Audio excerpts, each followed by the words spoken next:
नमस्कार। SV academy Rawla की online classes में आप सभी का स्वागत है। आज अपनी कक्षा 6 का अध्याय 4 वस्तुओं के समूह बनाना, इसके बारे में पढ़ेंगे। लास्ट वीडियो में अपने कुछ पदार्थों के समूह बनाए थे, उनकी बाहरी गुणों के बारे में देखा, जैसे पदार्थ के गुण में दिखावट कैसे होती है और कठोरता। कुछ पदार्थ कठोर होते हैं, कुछ पदार्थ कोमल होते हैं और कुछ पदार्थ हैं जो चमकीले दिखाई देते हैं और कुछ पदार्थ मलिन दिखाई देते हैं, यानी जिनमें चमक नहीं होती। तो आज अपने यहाँ पढ़ेंगे विलय अथवा अविलय पदार्थ। अपने विलय और अविलय पदार्थ कौन कौन से, उनके बारे में पढ़ेंगे। तो क्रियाकलाप 4, कुछ ठोस पदार्थों जैसे चीनी, नमक, चाक पाउडर, बालू तथा लकड़ी के बुरादे के नमूने एकत्र कीजिए। कांच के 5 गिलास लीजिए। प्रत्येक गिलास के लगभग 2/3 भाग में जल भरिए। पहले गिलास में कुछ मात्रा में चीनी, दूसरे में नमक तथा इसी प्रकार शेष गिलासों में अन्य पदार्थ मिलाइए। प्रत्येक गिलास की अंतर्वस्तु को चम्मच से विलोडित कीजिए, मतलब हिलाइए, और कुछ मिनट तक प्रतीक्षा कीजिए। प्रेक्षण कीजिए और पता लगाइए कि जल में मिलाए गए पदार्थों का क्या होता है। तो ये अपने लास्ट वीडियो में यहाँ तक देखा था कि जो नमक है ये भी पूर्ण लुप्त हो जाता है, चीनी भी लुप्त हो जाती है, लेकिन बालू लुप्त नहीं होती, चाक का पाउडर लुप्त नहीं होता, लकड़ी का बुरादा भी लुप्त नहीं होता। ये अपने देखा था। और इसमें जो लुप्त हो जाते हैं उन पदार्थों को क्या कहते हैं, जो जल में मिल जाते हैं वो विलय पदार्थ, और जो जल में विलोडित करने पर लुप्त नहीं होते वे कौन से पदार्थ थे, अविलय पदार्थ। इनके बारे में अपने पढ़ा था। फिर अपने क्रियाकलाप 5 में क्या पढ़ा, कुछ सिरका, नींबू का रस, सरसों का तेल, नारियल का तेल, मिट्टी का तेल, इस तरह से इनके अलग अलग नमूने लिए थे और उन्हें अपने मिश्रित किया। तो सिरका भी मिश्रित हो जाता है, नींबू का रस भी जल में मिश्रित हो जाता है, लेकिन सरसों का तेल है इसकी परत जल के ऊपर तैरती रहती है। नारियल का तेल भी ऊपर तैरता रहता है और केरोसिन भी। तो तेल की परत अलग बन जाती है, मतलब ये मिश्रण समांगी नहीं होते, अलग अलग होते हैं। तो यहाँ बूझो क्या कहता है, बूझो यह सुझाव देता है कि हमें यह भी जांच करनी चाहिए कि हमने क्रियाकलाप 5 में जिन द्रवों का उपयोग किया था, क्या जल के अतिरिक्त किसी अन्य द्रव में ये भली भांति मिश्रित हो जाते हैं। तो ये प्रयोग करके भी देख सकते हैं। कुछ पदार्थ है वो अन्य द्रवों में घुलते हैं, जल में नहीं घुलते।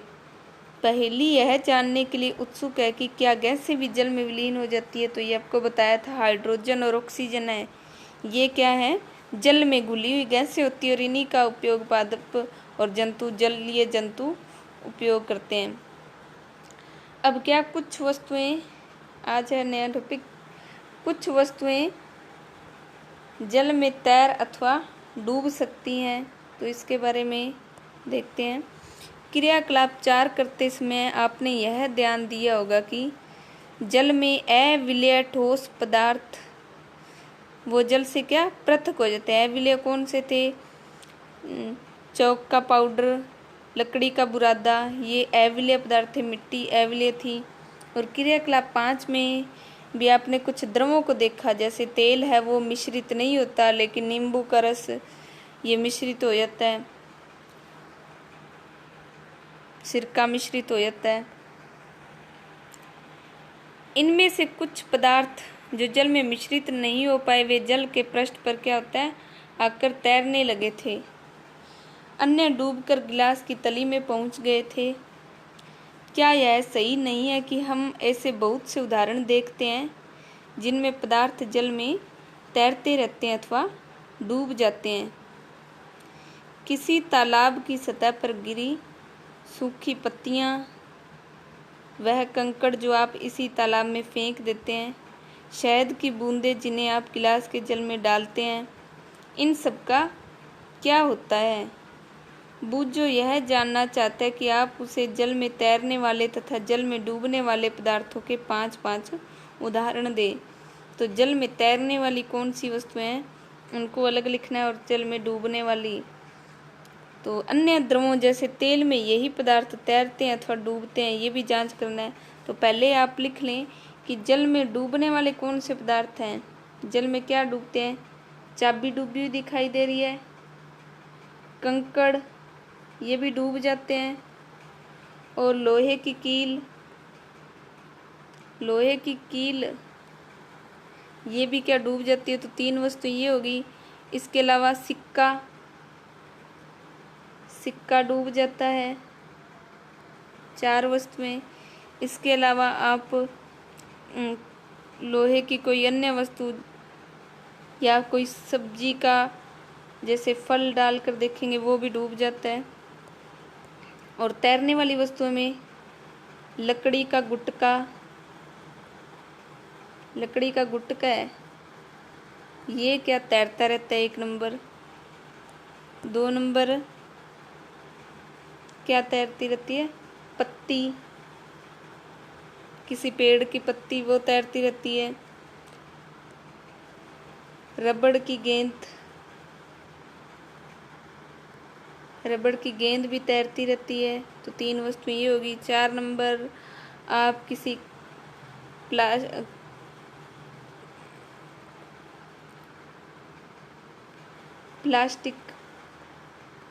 प्लास्टिक की कोई हल्की वस्तु ये भी तैरती रहती है। तो ये 4 वस्तुएं होगी। इसके अलावा कोई अन्य वस्तु आप पानी में खोखली वस्तुओं से डालकर देखेंगे तो वो भी तैरने लग जाती। तो ये डूबने और तैरने वाली वस्तुएं हैं। फिर है पारदर्शिता। तो पारदर्शिता किसे कहते हैं, जिसमें अपने आर पार वस्तुएं देखी जा सकें। आपने लुक्का छिपी का खेल खेला होगा। उन स्थानों के बारे में विचार करिए जहां आप खेलते समय छिपना चाहेंगे ताकि आप दूसरों को दिखाई न दे। आपने इन स्थानों को ही क्यों चुना। क्या आपने कभी शीशे की खिड़की के पीछे छिपने का प्रयास किया है। स्पष्ट रूप से नहीं, क्योंकि ऐसा करने पर आपका मित्र शीशे से देखकर आपको पता लगा लेगा। उन पदार्थों अथवा सामग्रियों जिनसे होकर वस्तुओं को देखा जा सकता है उन्हें क्या कहते हैं, पारदर्शी कहते हैं। जिन वस्तुओं को अपने देख सकते हैं। कांच, जल, वायु तथा कुछ प्लास्टिक है, ये पारदर्शी पदार्थों के उदाहरण है। कांच के भी आर पार देखा जा सकता है, जल में भी देख सकते हैं अपने, वायु और प्लास्टिक में भी। प्रायः दुकानदार बिस्कुट, मिठाइयाँ तथा अन्य खाद्य पदार्थों को कांच अथवा प्लास्टिक के पारदर्शी पात्रों में रखना अधिक पसंद करते हैं। तो ये देखो इसमें से बूझ जो देख रहा है, तो ये पहला भाग है, ये कौन सा है, अपारदर्शी, यानी अपने इसके आर पार नहीं देखा जा सकता। और दूसरा इसमें कुछ आभास हो रहा है, तो ये कौन सा है, ये पारभासी। ये पारभासी है 2nd नंबर। 3rd नंबर कौन सा है, ये वाला, ये पारदर्शी। तो 3rd नंबर पारदर्शी है शीशा। अब जो दुकानदार अधिक पसंद क्यों करते हैं प्लास्टिक की चीज़ों में, जैसे ये दिखा रखा है, क्योंकि ताकि खरीदार इन चीज़ों को आसानी से देख सके। इसके विपरीत कुछ ऐसे पदार्थ भी हैं जिनसे होकर आप वस्तुओं को नहीं देख सकते। इन पदार्थों को क्या कहते हैं, अपारदर्शी। तो अपने ऊपर देख लिया, जिसके आर पार नहीं देखा जा सकता वह अपारदर्शी होते हैं। आप यह नहीं बता सकते कि बंद लकड़ी के बॉक्स, गत्ते के डिब्बे अथवा धातु के भीतर जो पात्र है उसमें क्या रखा है। लकड़ी, गत्ता तथा धातुएं क्या है, अपारदर्शी पदार्थों के उदाहरण है। क्या अब हम यह समझते हैं कि हम बिना किसी भ्रांति के सभी पदार्थों एवं वस्तुओं को पारदर्शी अथवा अपारदर्शी समूह में बांट सकते हैं। फिर आगे क्रियाकलाप 6। तो क्रियाकलाप 6 में क्या बताया गया है? कागज की एक शीट लीजिए और इससे होकर किसी प्रदीप्त बल्ब को देखिए। मतलब जो जगता हुआ बल्ब है उसे प्रदीप्त बल्ब कहते हैं। इस संबंध में अपने प्रेक्षण नोट कीजिए। अब कागज की शीट के बीच में 2-3 बूंद खाने का तेल या मक्खन डालकर उसे फैलाइए। कागज के उस भाग से जहां तेल फैला है प्रदीप्त बल्ब को दोबारा ध्यान से देखिए। तो जब जगते हुए बल्ब को फिर दोबारा देखना है जहां पर आपने कागज पे तेल लगाया उस भाग से। अब आप क्या देखते हैं? तो ये प्रयोग करके देखना। पहले सीधा कागज से जगते हुए बल्ब को देखना है, उसके बाद में कागज पर तेल लगाकर फिर बल्ब को देखना है। क्या आप यह पाते कि अब बल्ब हमें पहले की अपेक्षा और अधिक स्पष्ट दिखाई देता है? परंतु क्या आप इस चिकने कागज से होकर प्रत्येक वस्तु को पूर्णतः स्पष्ट देख लेते हैं? नहीं देख सकते, क्योंकि सिर्फ अपने आभास कर सकते हैं, कदाचित नहीं। ऐसे पदार्थों जिनसे होकर वस्तुओं को देख तो सकते हैं परंतु बहुत स्पष्ट नहीं देखा जा सकता, उसे क्या कहते हैं? पारभासी कहते हैं। तो आभास होना तो वो क्या कहलाते हैं? पारभासी। कागज पर लगे उस तैलीय धब्बे को याद कीजिए जिसका उपयोग हमने खाद्य पदार्थों का वसा के लिए परीक्षण करने में किया था। वह भी पारभासी ही था। क्या आप पारभासी पदार्थों के कुछ और उदाहरणों पर सोच विचार कर सकते हैं? अतः हम पदार्थों को अपारदर्शी, पारदर्शी तथा पारभासी के रूप में समूहों में बांट सकते हैं। पहेली किसी अंधेरे वाले स्थान पर टॉर्च के कांच को हथेली से ढकने का सुझाव देती है। जैसे इसमें दिखा रखा है, टॉर्च का स्विच ऑन करके हथेली की दूसरी ओर का प्रेक्षण कीजिए। वह यह जानना चाहती है कि क्या आपकी हथेली अपारदर्शी है, पारदर्शी है अथवा पारभासी। तो अपने सिर्फ पारभासी अपने देख सकते कि दूसरी तरफ उजाला है यानी प्रकाश दिखाई दे रहा है। हमने यह सीख लिया है कि पदार्थों की अपनी भिन्न दिखावट होती है तथा इनके जल अथवा अन्य द्रव मिश्रित होने के ढंग भिन्न भिन्न होते हैं। वे जल में तैर अथवा डूब सकते हैं अथवा पारदर्शी, अपारदर्शी और पारभासी हो सकते हैं। पदार्थों का समूहन उनके गुणों में समानताओं अथवा विभिन्नताओं के आधार पर किया जा सकता है। हमें पदार्थों को समूह में रखने की आवश्यकता क्यों पड़ती है? दैनिक जीवन में हम प्रायः पदार्थों का समूहन अपनी सुविधा के लिए करते हैं। घर में हम अपनी वस्तुओं का भंडारण सामान्यतः इस प्रकार करते हैं कि एक जैसी वस्तुएं एक साथ रखी हों।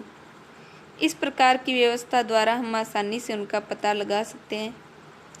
इसी प्रकार कोई पंसारी, मतलब जो परचून की दुकान जिसमें रखा रहता है सामान, प्राय सभी प्रकार के बिस्कुटों को अपनी दुकान के एक कोने में रखता है और सभी साबुनों को अन्य स्थान पर, जबकि अनाज तथा दालों का भंडारण किसी अन्य स्थान पर करता है।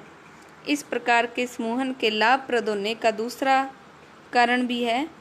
पदार्थों को इस प्रकार समूहों में बांटकर उनको गुणों का अध्ययन तथा इन गुणों में किन्हीं भी पैटर्नों का अवलोकन करना सुविधाजनक बन जाता है।